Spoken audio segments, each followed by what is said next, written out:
who keeps him informed as to what takes place in the universe and what took place in the universe. So I am not him as per se Michael. I am doing Michael's job. That's why it says, I send mine angel. The angel is the spiritual part that inspires the man. You see? Yes, it was necessary for Master Farad Muhammad to appear as a person in a physical form to inspire a physical man because they were living in a mystery world. Okay? Michael has come into me as a spiritual being and influences the way I feel and think and what I say. All this information I'm putting out here, I'm telling you brother to brother, eye to eye, ear to ear, cheek to cheek. I could not do it myself. I'm amazed at some of the information that comes to me from this man, Michael. You know what I'm saying? He astounds me. I have to go back sometime and read the books myself. People ask me questions, I say, wait, let me go look it up. Because it's just not mine, and I'd be a fool to try to claim it. So Michael is moving through me to herald in the Messiah. You follow what I'm saying? Yes, sir. The initial question that I asked was that in the heavens, when you speak about it in Revelation, there was a war in the heavens. And from reading the doctrine, I thought I understood that there was a war prior to Iblis being brought amongst the seraphim. And I was confused as to how could they rebel if will came with Adam? Was this prior to the advent of Adam when the cherubim rebelled? Or was it with the advent of Adam and him teaching will to Iblis? It's who he rebelled to. You see, will is the right to make decisions. Half of 180 is 90. You follow what I'm saying? Yes, sir. So those angelic beings were making decisions, but none of their decisions was put before or questioning Allah's divinity or his purpose, because there was nothing in the heavens to question that. When Adam was promised into existence, which is in the book of the Suhuf, then they want to know, right, what is this kind of being? You follow? Prior to that, all they had was seraphims and cherubim. And both of these were broken up into races like we are today. But there was no spiritual competition. There was no reason to question the divine or the divine's purpose. Man today on earth questions the divine's purpose. What am I doing here? Why am I here? Why did he create evil? Why did he do this? Why did he do that? That's how you know the war between good and evil is about to start again, because here's the man with 360 degrees trying to get back to his 720 degree nature, and he's starting to use his 360 degrees to question things in the spiritual realm when his 360 only covers him on the physical realm. You dig what I'm saying? Now the angels in their realm, their 90 was equivalent to your 360. They could think. You follow? So yes, you're correct. There was conflict between the angels prior to the conflict between Michael and Azazel. Because there was two. There was another realm that existed. That's why the angels said, are you going to create one that cause mischief and shed blood? How would angels know about the shedding of blood if they were just spirits or ghosts? They knew about the shedding of blood because they knew the battles of the angels in heaven before. That wasn't a thing. No, see, I think the bottom line is no will is questioned until you question the will of Allah. Inshallah, mashallah. No will is questioned. So mean when the angels made decisions in heaven, it didn't mean they could not think or make decisions to do or not to do. It meant they could not make decisions to do or not to do what Allah commands until the spark of the nature of man was created. And when it was created, anything created in the spiritual realm affects all spiritual beings. Do you understand? Yes, sir. So when the spiritual spark of Adam's nature was being created to incarnate physically, the angels were receiving that energy. It was in a realm. So then they said, well, who is that? Or what is that? And where's his destiny? Are you creating another Azazel, another cherub to rule? You follow that? And that was what they feared. So when they was told to prostrate before Adam, they were not rebelling merely against Adam. They were rebelling against Allah. Because the essence of the question is, check this now, and I've got to be careful with this because it's part of 360 again. Right? The essence of the question is that if they do bow, if the angels do bow, then they're bowing to something other than Allah. Now if Allah tells the angels to prostrate, and yet tells them that no one should prostrate to nothing but them, maybe Azazel did the right thing by not prostrating. He was the only one who didn't prostrate. Because if they prostrated to Adam, then it was going against the law that you shouldn't prostrate to nothing but Allah. Or there was a different law in the heavens at the time. You see what I'm trying to say? It goes into dimensions of, it gets heavy. Is the answer to that going to be in the book? Yeah, oh definitely. Answer's not going to be in the question book, the answer's going to be in the answer book. I'm putting the question book out because I want to see that dumb look on the Sunni Muslim's face when they can't answer these things. And then I'm going to answer them with ease and say, now bear witness to whom Allah sent.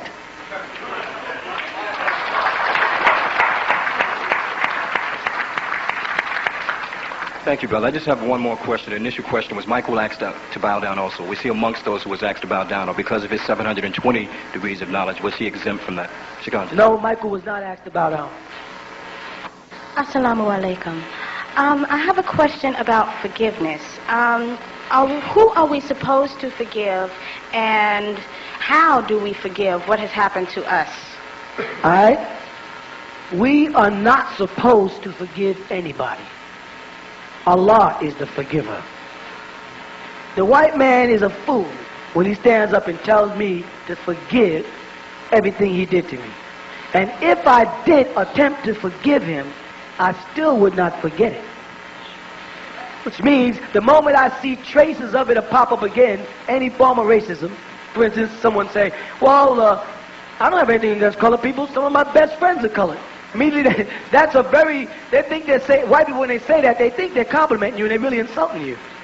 You're not asked to forgive them. The Jews, and I'm quoting Minister Louis Farrakhan now, the Jews don't want no forgiveness from the Germans.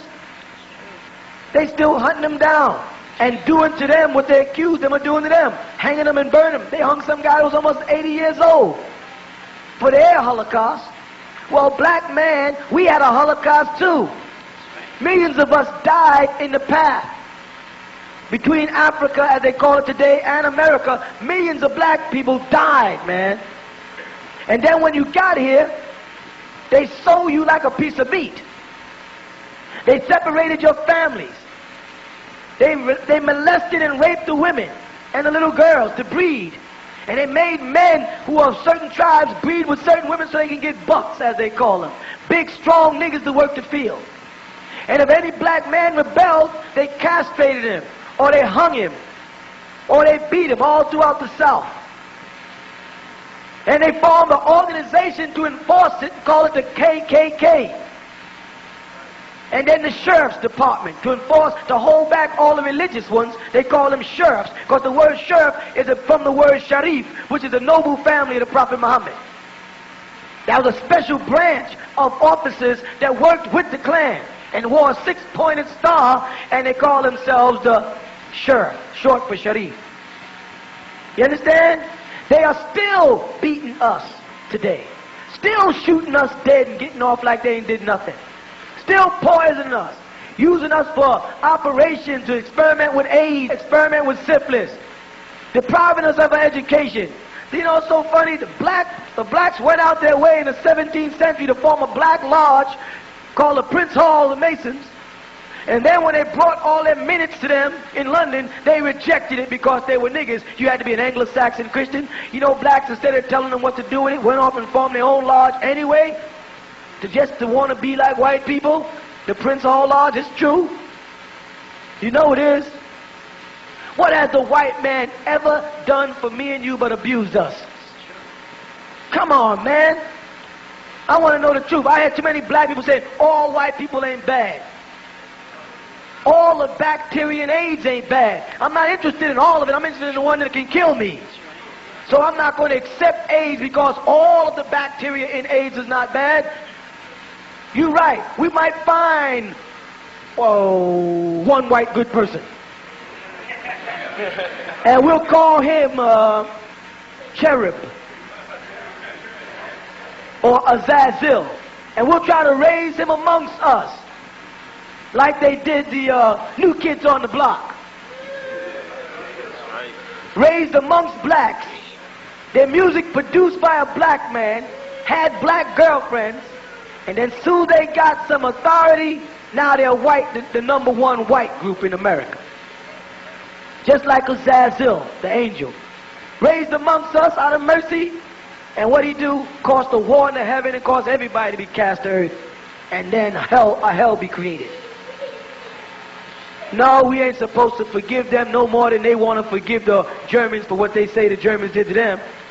And no more should they expect the Japanese to forgive them for what they did to the Japanese. No, we ain't forgiving you. Because you don't even have enough, they don't have enough to say they're sorry for what they did to you.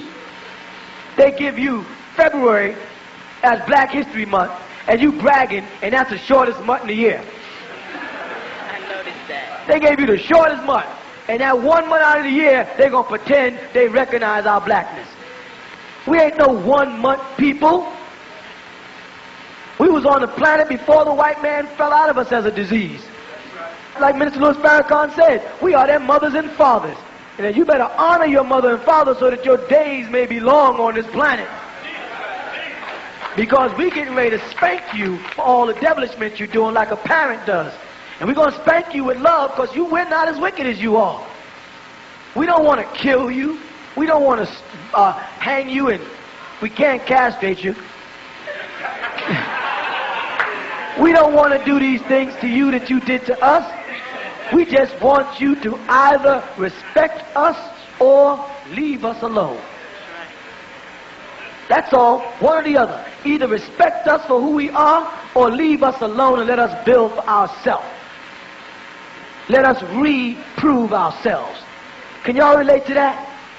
Let us prove ourselves. Stop giving us your image of Negroes. We ain't, all of us ain't no Rochester. All of us ain't no Sammy Davis Jr. All of us ain't no Ben Bereen. We ain't no tap dancers. We don't go around showing our teeth. We don't be flopping into watermelon rhymes. We are not like that. You just show the public what you want to see because you're afraid to show them the gods amongst this nation. But you're going to have to tent with the gods because the Nubian nation is on the rise.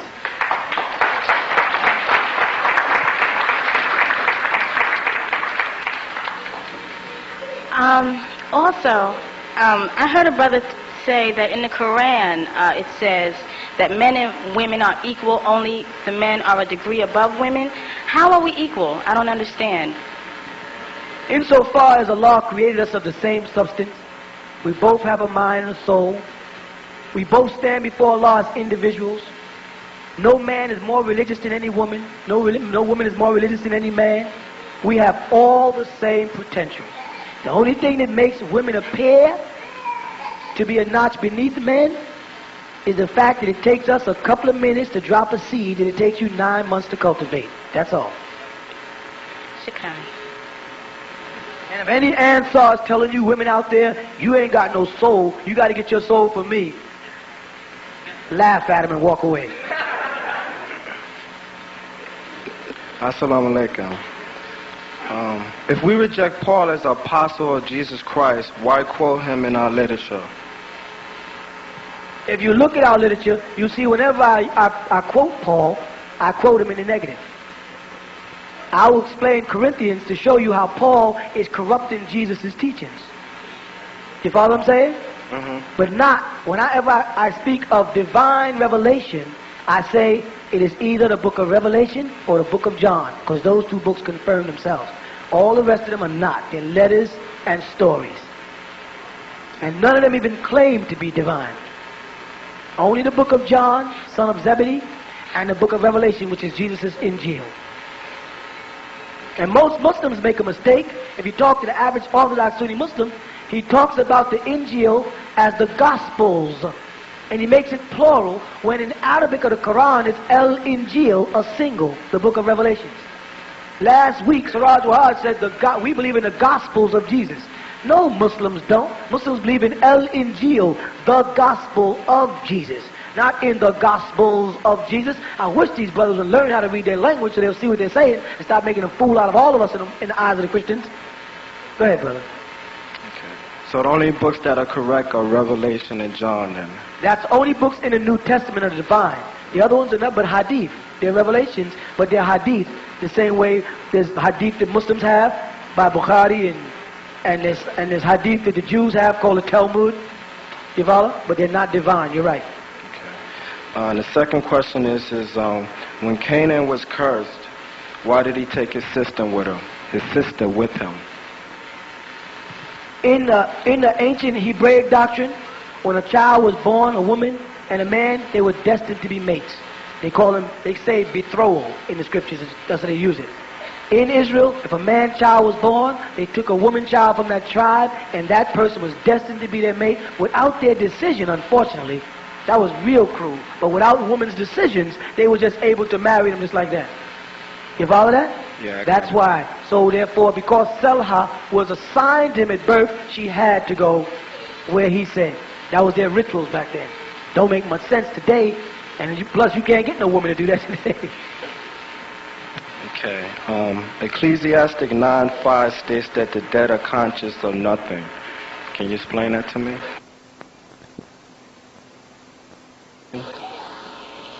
Yes, because they speak about two types of death in the Bible, in the book of Revelations. Those that are resurrected from the dead and those that will stay dead. Now, what I mean by that is, righteous people know that they don't die. Righteous people know that their soul just goes from dimension to dimension. You follow that? Yeah, I got it. Evil people, their soul burns out. When your soul burns out, you're dead. The Quran says, don't say of my prophets that they are dead. They are not. They are with me. The Quran says we took Jesus, Rafa'ah, up. And it says also Enoch, Idris, was up. So they are dead. But those dead are people who are dead in the truth. They say in Christianity, dead in Christ. You follow what I'm saying? Mm-hmm. Because they did not rekindle their soul. You stated in your literature that even right now, if we have our physical bodies and our mind correct, we're able to go to those different planes. Am I right? Yes, you can. If you line up your spiritual body and your physical body, you will be able to make that. You will make that translation like Enoch did in the Bible. Okay, can a pale man do that? Yes, he can. That's a good question. Yes, he can. Only he goes to lower realms.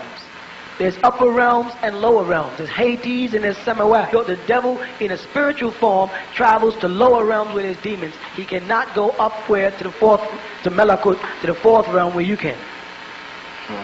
He can astral project downward. Assalamu alaikum.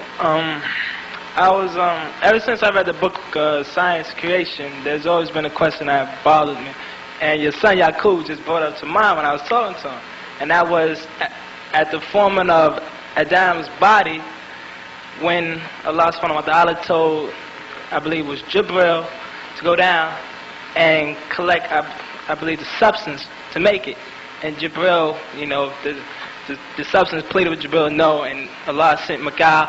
He did the same, and, you know, they didn't do it. And so Allah sent Exal down, and he did, you know, he did it. What Allah told him to do, he did it, bang. And he took the body form Adam.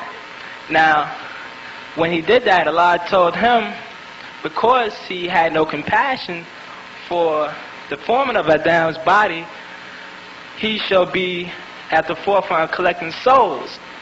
I wanted to know, was that a punishment, or was that, you know, good? No, because that was a manifestation of his nature, because Gabriel has been coming to earth repeatedly, and they refer to him as the angel of revelations.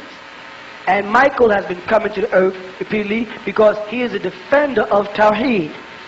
You follow what I'm saying? What happened is, these angels were asked to do something that was not in their nature.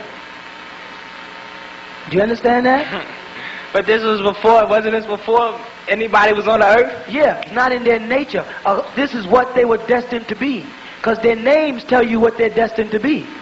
That's it. You see, Azazillah name means someone who rebels against something. Because man fears death. Jibril means someone who comes forth and brings something. You see that? Michael means, Mikael, one who can declare himself like Allah. Not who can declare himself like Allah, but tell me, who do you know is like Allah? So each one of those beings that was sent was a sign by Allah of what man would encounter after his creation. The angel of death, the angel of revelations, and the angel of defense. I see. So that was all set up. And the angels Allah, that's how he answers. I know what you know not. Everything Allah does has a meaning. Nothing is just done like we do things, and then we figure out later what we did. I know everything Allah does, everything the Heavenly Father does has a meaning. We cannot wrestle against it. Sometimes mortals don't understand it because it's above us, but that's all part of His being divine. And also, you say like before there was anything, Allah, there was a state of nothing, right? No, I didn't say that. I said He created a state of nothingness. Now watch this. Say, for instance, you're a potter. You make pots, plates, glasses, a potter. Now, when you make this cup, you're making this cup to fill it with coffee or tea or whatever you drink. Correct? No. Now, and let's make it very clear. We mean decaffeinated, because we don't want people to think I say go drink coffee and tea, which are drugs. Okay? No, but seriously. Let's say you make this cup with the intention to drink water in it. No. When you create it, you create an absence of space, a nothingness. The area where the water is to go, when the cup is created, before you put the water in it, is creating what? Space, empty space. A state of nothingness. Right, yeah. And then once it is occupied or filled with water, it no longer becomes nothing, it becomes what? Something. Water, yeah. When Allah planned to create the creation, He created a state for which the creation could happen, where molecules could be drawn together, and explosions can take place, and cells can breathe, and germs can multiply. You understand that? No. That's what He did. First of all, they both are the same thing. It's just that when they break down an atom, it breaks down into molecules. An atom is a constructed amount of molecules moving at a specific speed, forming a certain amount of density. You follow that? No. So if you have a specific atom, let's say hydrogen or helium, Wow. you have to have two hydrogens revolving around a nuclei, which forms helium. As Right. you go up the scale of the elements, the amount of atoms and protons or neutrons revolving around, or electrons, moving around the center, will determine their density. When you break it down, it breaks down into molecules. When you construct it as a number of molecules functioning, it becomes an atom. Okay? Nah, Shukran. Assalamu alaikum. How could Revelations chapter 10 verse 1 to 11 be talking about the Quran as a little book when it told Jesus not to copy down what the angel was saying because it was to be prophesied later, but he took the book by orders of the angel and ate it, and it was to prophesize it again? Because, who was Jesus' father? Allah. No. I mean, the angel. Angel who? Gabriel. And who brought the Prophet Muhammad the Quran on Laylatul Qadri? Angel Gabriel. See? So he did, Jesus being the son, the angel did have to digest the Quran before Muhammad even came, and then brought the Quran in the night of power, Laylatul Qadri, to Muhammad. So he had memorized it in its entirety, and then presented it to Muhammad in Laylatul Qadri as a whole book, but only revealed it in portions. But it says that he ate it and it was sweet. It was sweet to the mouth and bitter to the belly. Because the Quran speaks about Zilzala and Ariyat. The Quran has answers to the books of Revelations that are not very pretty. It speaks about the earthquakes of the world, and the mountains crumbling in dust, and mountains folding like butterflies. So when he read, which was a very beautiful book, what he got out of it was some very terrifying information about the way the world would end. So it was sweet in the mouth, but it was bitter in the belly. You follow? All right, thank you.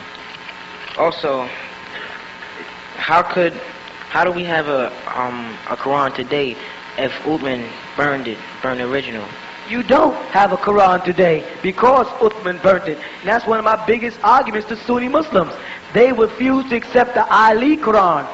We have in our possession the Quran from Ali, the family of the Prophet Muhammad. The Sunnis do not have original copy. They have a bunch of perverted translations and distorted manuscripts. And once they finally fought about it and got it collected, what they thought was true, they burnt the original so nobody could check it.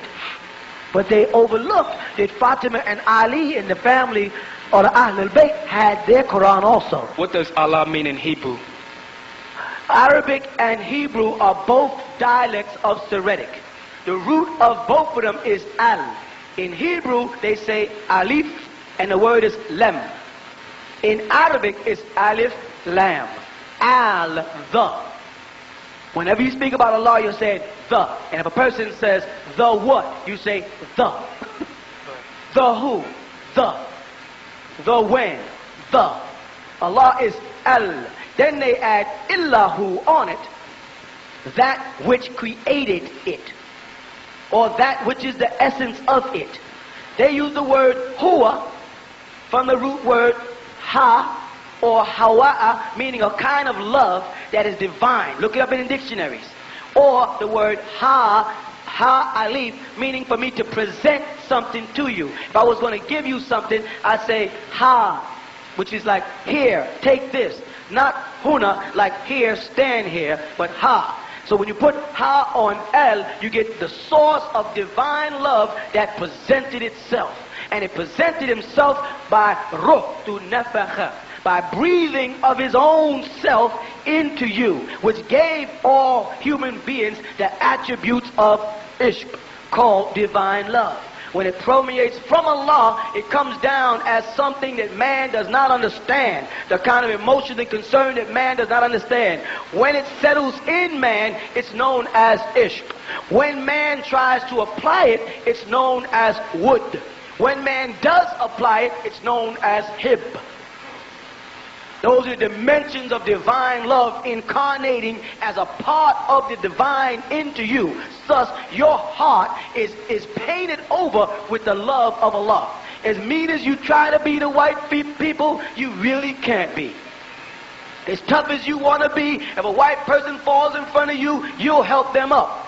They don't have that. You got to really become callous as a person not to help a white person, because black man, black woman, you have the spirit of the Most High moving into you. He breathed into you of his spirit and you became a living soul. So as tough as you try to be, you are as compassionate and merciful and forgiving and loving and kind as Allah subhanahu wa ta'ala is himself, because he moves through your very being. It's called soul. And the white people recognize it in you and say those are soul people. If you eat poison food, they call it soul food. And they have this, soul this. And in Latino, they say salsa this and salsa that. They know that that is the divine inside you moving, and they hate you for it.